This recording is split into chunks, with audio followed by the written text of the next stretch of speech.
Good morning, guys. How are we doing today?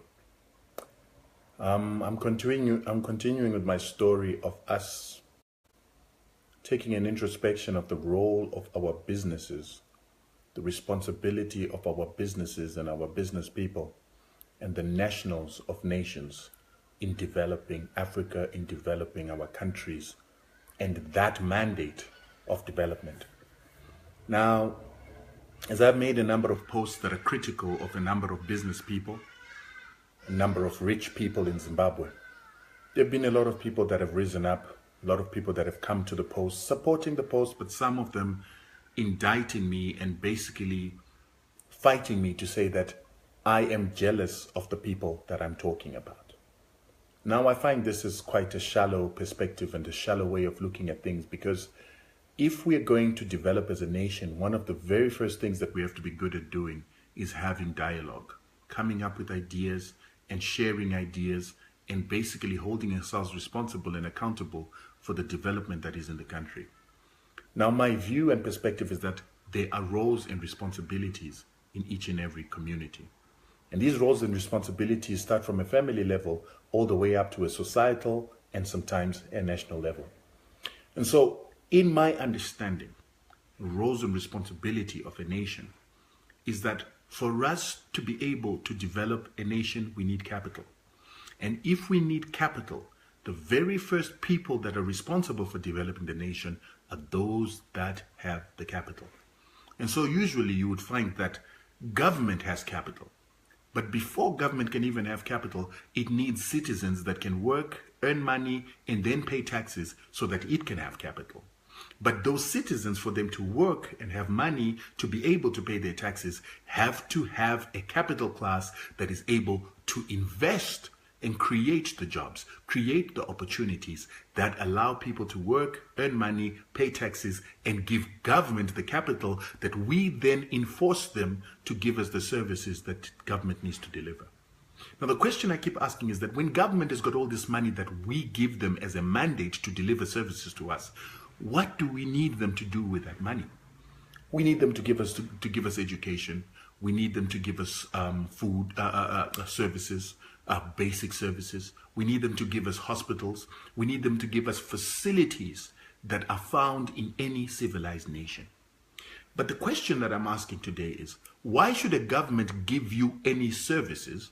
Why should a government spend any money on developing you through education, on giving you healthcare, on giving you infrastructure and basic services in the first place? Why should government be benevolent to you? Why should it be nice to you? Why should it be kind to you? Why shouldn't it force you to go and create your own education, your own facilities, your own delivery of services, pick up your garbage for you? There's a reason for that. They have an obligation to develop you so that when you are developed, you can then be able to go out, become productive, and give back in taxes, and give back with creating opportunity in your nation to develop the nation. So this is where I have a problem with those people that say that when a businessman or a person makes it in Zimbabwe, they have no obligation to the country. My question is, if they have no obligation to the country, why did the country invest in you? Why was taxpayers' money used to subsidize your education? Why was taxpayers' money used to make sure that when you got injured, we just didn't leave you to die on the street? We took care of you and made sure that you were treated. It's so that you could become a member of a community, a member of the nation that is going to be able to return something to the nation.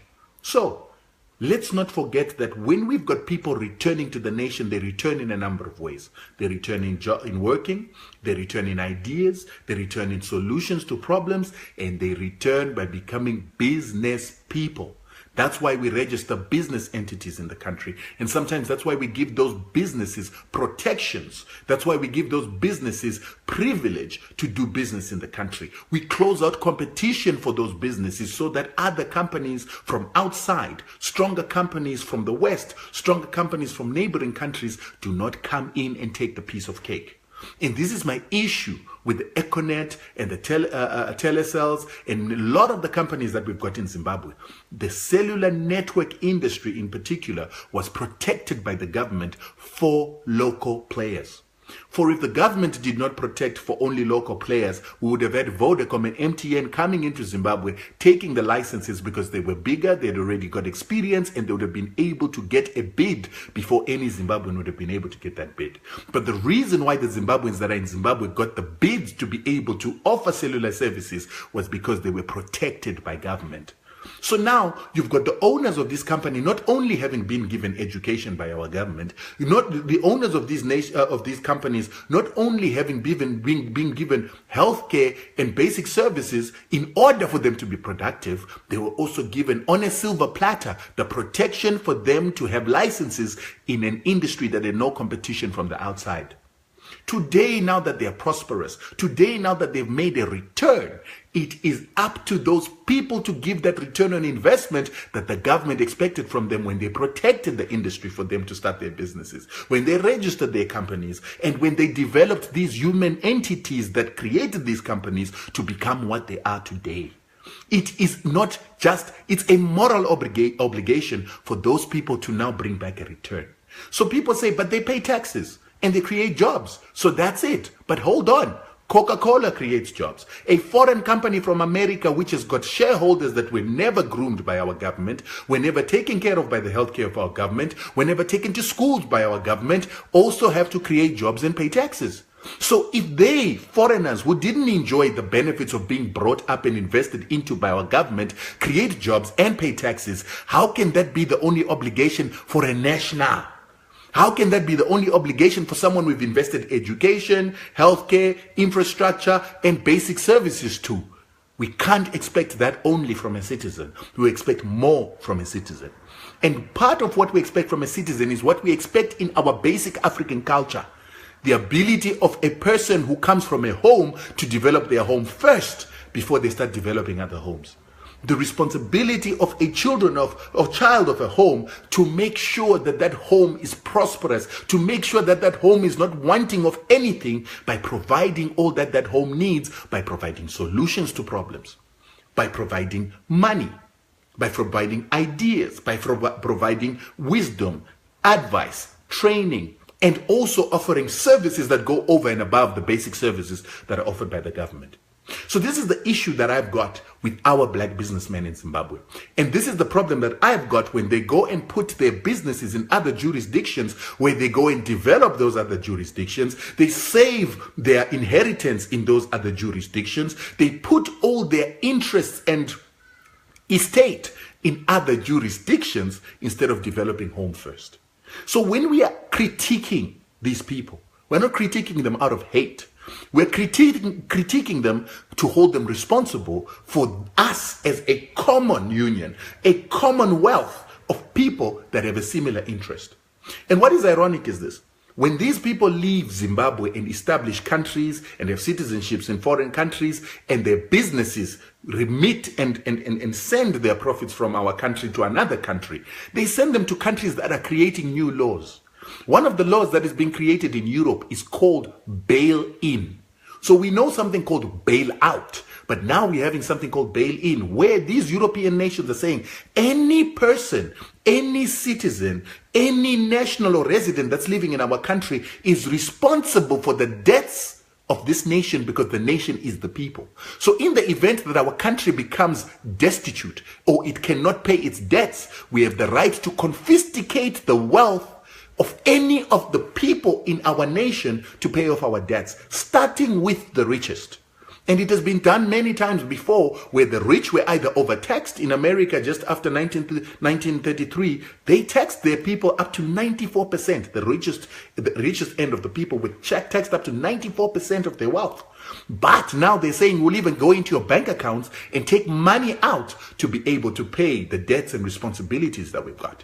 So now when we've got a Zimbabwean who's decided to put their head office or to put their company to be domicile in a country, in those European countries, chances are when there is a need to take money from people's accounts, they will go into the accounts of these very same Zimbabweans, these same non-European nationals, and take some of the money from the wealthiest to pay their debts. They will bail in with these monies. Now the question is, who bails in when Zimbabwe is in trouble?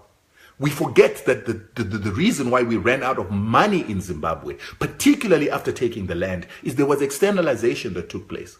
A lot of white people took their money out of Zimbabwe. A lot of the white farmers, a lot of the white industrialists ran away. But they took money that they had made off the Zimbabwean market, money that they had made by exploiting Zimbabwean laborers, money that they made by exploiting Zimbabwean resources, and money that they took out of the country illegally outside the exchange controls. So this is what our black businessmen did as well. And that's what left the country bankrupt.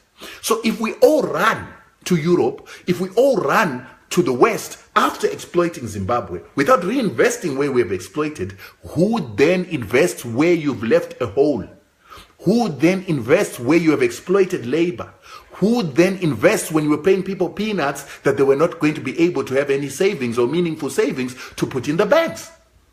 And so therefore, that's a responsibility for our bigger brothers. It's a responsibility for those that have utilized what government has invested in people to grow themselves. It's a responsibility for them to reinvest because they're the capital owners. So we've held government responsible to use our taxes to give us services. Government has given us services. But then if the people that they've invested in by giving those services do not come back and return an investment by starting businesses, by keeping their savings in the country, by reinvesting, by creating new business people, by research and development, by providing innovations to problems, and we keep importing solutions to our problems, we keep importing capital and borrowing capital from outside the country, we will be destitute.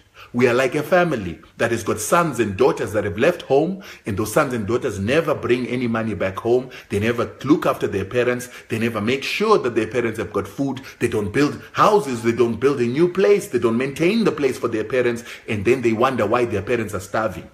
They are starving because hauna kuchengeta vabereki. They are starving because you haven't played your responsibility to look after kwawakabva. And this is what we're arguing about. It is a moral sense of responsibility that's making us reach out to our business people and say, we love you, brothers and sisters. We adore you, brothers and sisters. We are very much appreciative of your success. However, remember where you come from. Remember the home that grew you up. Wakarerwa. Kukura kurerwa. Saka iwewe, it's your turn to take back and give back where you were raised. You were not raised for free. For you to become big, somebody's taxes were used to grow you. Somebody's taxes educated you. Somebody's taxes gave you basic services. Somebody's taxes took you to hospital so that you didn't die in that hospital, so that you would become the success that you've become today. Somebody's laws and somebody's policies, a nation's policies, protected your industry, protected your company from outside competition so that we could groom you as a child of this household, so that you become successful. We didn't want you to become successful for your benefit. We wanted you to become successful for a communal and a commonwealth benefit. This principle Africans don't know. But the fact that we Africans don't know this principle is the reason why we are still the lowest of the lowest among other nations. And let me tell you what is most scary. The scariest thing for me is that Africa is still as vulnerable as it was when we were colonized. We still don't manufacture our own weapons. We still don't have a capacity to protect ourselves from bigger nations. We still do not have the ability to prevent colonization at any point. And now I hear some of you saying that colonization is over. I hope you could go to Libya and say colonization is over, because they were just colonized. I hope you can go to Iraq and say colonization is over because they were just colonized. I hope you could go to Syria and say colonization is over because they're just being colonized as we speak. Colonization is still happening, and nations more powerful than us have been colonized for their oil. Nations more powerful than us have been defeated for their oil. Now ask yourself, your businessmen don't develop you. You do not have oil. You do not have what these nations have. What are the chances that you will survive when they want to exploit you? We need to think of whole. And so what we're saying to these companies, What we're saying to the Strive Masiwas of this world is we need you to open research and development centers in our country to develop skills. Employ these French people, employ those Germans, employ those Italians, employ those smart minds in Zimbabwe, pay them huge salaries, and then make them have a program of instilling skills into your Zimbabwean employees to become able to innovate. Teach them to innovate. Teach them to manufacture some of the hardware that we're using in Zimbabwe, having to import with foreign currency. Let's start manufacturing it back home. And that's done by research and development. And that research and development comes from investment. Investment in your home nation so that new skills can be imparted into our people. As I said in a post, when the Afrikaner was in Zimbabwe, when the British was in Zimbabwe, when our colonizers were in Zimbabwe, they used to have apprenticeship programs. They used to develop the skills of the people that they wanted to be able to maintain their businesses, their factories.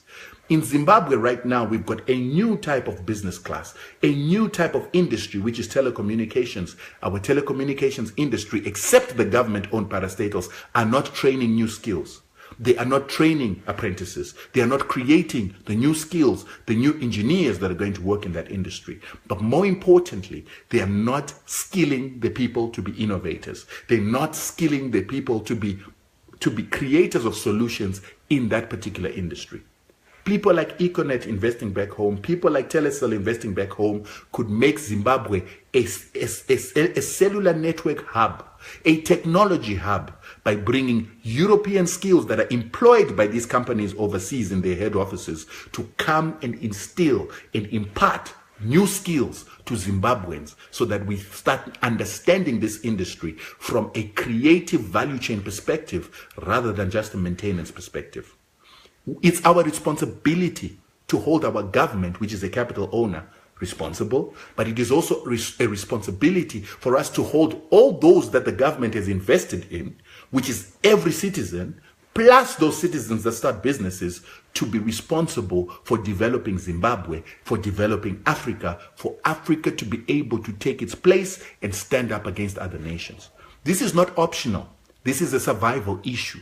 For if we do not accumulate capital in Zimbabwe, if we do not accumulate the knowledge of building technology and industrializing, we are always going to be cannibalized by the bigger nations, the more powerful nations, and bigger capital. And this opportunity, this window of opportunity is now getting smaller. Robots are coming to take over. Computers are going to take over. And once automation comes in, Africa has got no chance because it will no longer be about human skill. Machines will be doing it. So that's why I speak to our business class. That's why I appeal to our business class. It is our responsibility to hold our brothers and sisters responsible for their roles. Every citizen of a country enjoys the rights of being given a government to deliver services to them, but there also comes obligation with every right. The obligation of every citizen, including myself, including you, and including those that have actually made the capital, is to develop Zimbabwe through reinvestment, through home-biased investment. These neoliberal principles that tell us that we are free to invest wherever we want were not created by us, and they were not created for our benefit, but they were created for the benefit of those countries that have already developed, which we can never compete with for the investment of our brothers and sisters. So understand, it's not hatred, it's not jealousy.